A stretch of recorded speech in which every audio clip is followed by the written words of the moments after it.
Imam Syafi'i ketika masih anak-anak diberikan wasiat khusus kepada Imam Syafi'i oleh gurunya Imam Malik bin Anas. Ausa Imam Malik thalatha wasaya.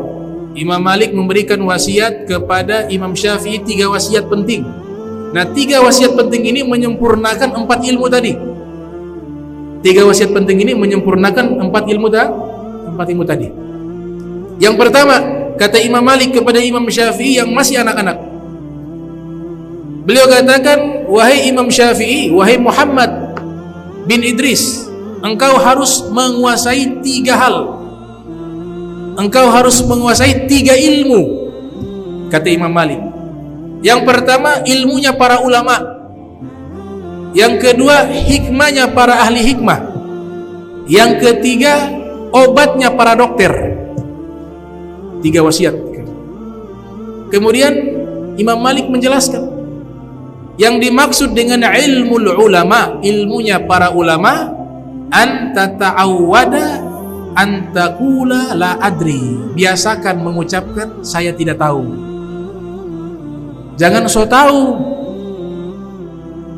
Biasakan menggunakan kalimat la adri, saya tidak tahu.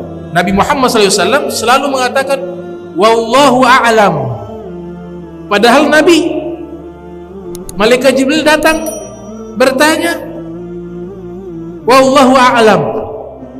Padahal Nabi Muhammad SAW tahu semua ilmu. Cuma ini pendidikan. Kalau berbicara tentang agama harus berhati-hati. Gak boleh asal pakai analogi berpikir, tapi harus pakai ilmu yang bersanad sampai kepada Nabi Muhammad SAW. Ini disebutkan oleh Malik, ilmu ulama, ini ilmunya para ulama. Sehingga dikatakan oleh Ibnu Abbas, man afta bi kulli ma yus'alu anhu fahuwa majnun.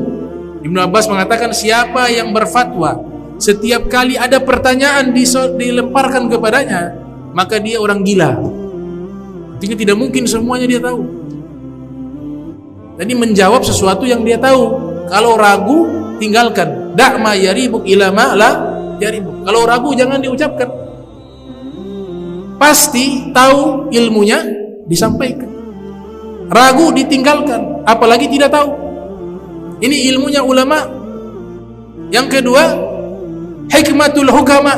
Hendaklah engkau kuasai hikmahnya para ahli hikmah. Apa itu? Antakuna aktsaran nasi sumta fil majalis. Kalau kumpul sama orang, banyaklah diam, jangan banyak bicara. Itu menambah wibawa. Kalau bodoh ditutupi dengan diam. Banyak bicara bisa membongkar aib, bisa membongkar rahasia, bisa menceritakan keburukan orang. Makanya Nabi Muhammad SAW mengatakan, man kana yu'minu billahi wal yawmil akhir falyaqul khairan aw liyasmut. Siapa yang beriman kepada Allah dan hari kiamat, hendaklah dia diam atau mengucapkan kalimat baik. Kalau tidak bisa dia diam. Ibnu Mubarak mengatakan, lau kana al-kalam fil khairi kal fiddah lakana sukutu anisyar kadzahab. Seandainya mengucapkan kalimat baik itu harganya perak, maka diam dari keburukan itu harganya emas. Itu yang kedua. Nabi SAW mengatakan, as-sumtu sayyidul akhlaq. Diam itu adalah pemimpinnya akhlak, kata Nabi Muhammad SAW. Dalam hadis riwayat Ahmad bin Hanbal yang lahir 164 Hijriah, meninggal 201 Hijriah, Nabi SAW bersabda, la yastaqimu imanu abdin hatta yastaqima qalbuh. Tidak akan bisa lurus imannya seorang hamba terkecuali hatinya lurus. Wala yastaqimu qalbu hatta yastaqima lisanuh. Dan tidak mungkin hatinya bisa lurus kalau lisannya lurus. Kecuali lisannya lurus, baru hatinya bisa lurus. Karena innal kalama la fil fuadi wa innama ju'ilal lisani 'alal fuadi dalila. Karena ucapan ini menggambarkan keadaan hati seseorang. Terakhir, tibbul attiba. Engkau harus kuasai obatnya para dokter. Obatnya para dokter. Maka Imam Malik mengatakan obatnya para dokter adalah engkau sedikit makan. Anishtahaita ta'aman faqallil minhu. Kalau kau ingin makan, faqallil minhu, sedikitkan makananmu. Jangan sampai kenyang. Faqallil minhu qadra mustata, makan secukupnya. Ketika lapar sudah hilang, itu sudah cukup.